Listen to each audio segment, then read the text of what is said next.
강력한 남자와 함께 강력 사건의 단서를 추적하는 시간입니다. 돌직구 강력반 시작하겠습니다. 오늘은 순천향대의 범죄심리학 전문가 오윤성 교수님 모셨습니다. 오 반장님 어서 오십시오. 네, 안녕하십니까. 잘 지내셨습니까? 네, 이렇게 보니까 반갑습니다. 네. 오윤성 교수님과 함께 풀어볼 첫 번째 강력 사건의 단서 만나보시죠. 자, 이게 단서입니다. 어떤 사건일까요?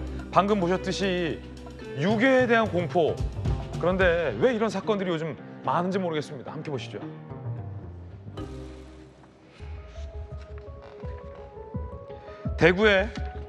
대구로 가보겠습니다. 하교하는 초등생을 한 남성이 뒤따라갑니다. 아이들 무리로 가까이 가더니 한 여학생 팔을 덥석 잡아당깁니다. 이상함을 느낀 친구가 달려오고 여학생이 팔을 빼내자 남성은 아무 일 없었다는 듯 자리를 듭니다. 저 남성이요. 이 남성이죠.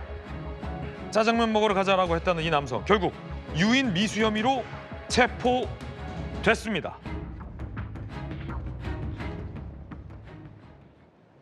자, 이 남성의 행동 잘 보셨습니까? 저희가 다시 한번 CCTV 영상을 잠시 후에 흘려드리겠습니다.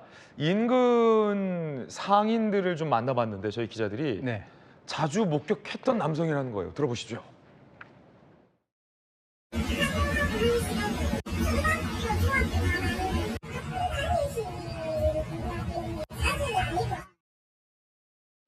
교수님, 이 남성이 왜 이런 행위를 했을까요?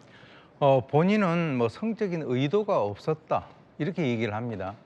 근데 이제 실제로 지금 최근에 이 아동들을 대상으로 해서 유괴 범죄가 많이 발생을 하고 있는데요.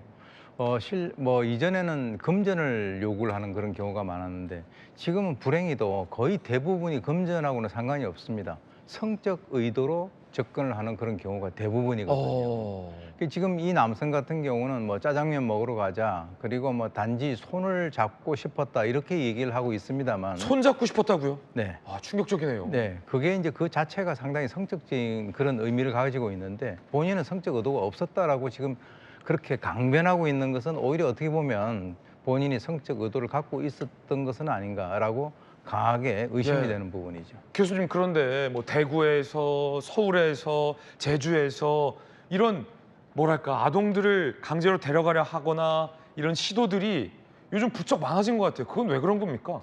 글쎄요. 지금 이제 최근에 한 7건 정도가 발생이 됐습니다. 그러니까요. 예. 그런데 이제 그게 뭐 연령별 이 가해자들의 연령대들을 보게 되면 뭐 60세 이상들도 많고요. 네. 그리고 뭐 30대, 20대, 심지어 이제 10대까지 이렇게 어허. 다양하게 이제 구성이 되는데요.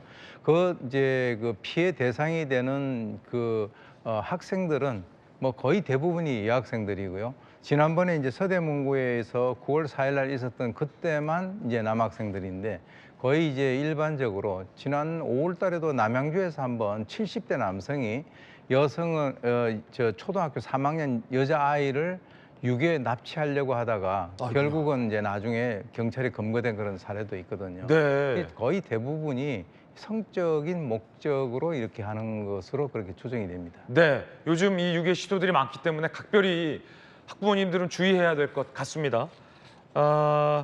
방금 봤던 이 CCTV의 이 남성은 이렇게 진술하고 있습니다. 짜장면 먹으러 가자 신체 접촉하며 유인 시도. 미수 후에 경찰에 검거됐는데 그냥 손잡고 싶었을 뿐이다 라는 진술이에요. 이거 믿으면 안 되죠, 교수님?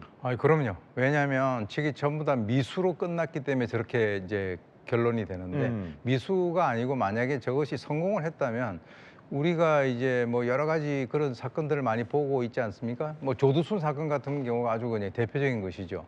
그래서 지금 이제 미수로 어떤 종결됐기 때문에 저런 얘기를 하지만 저 얘기를 갖다 우리가 그대로 믿을 수는 전혀 없는 그런 상황입니다.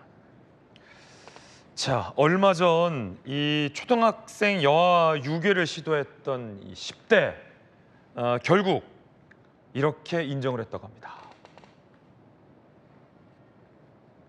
성범죄 목적이었다라고 결국 인정했어요. 성폭력 처벌법 위반 등 혐의로 영장 발부됐습니다. 휴대전화에서 미성년자 음란물 사진이 발견됐기 때문입니다. 영장 실질 심사 출석 장면도 보시죠. 피해자 따라가서 어떻게 하려고 했나요? 피해자한테 따로 하실 말씀 없으신가요? 범행 인정하십니까?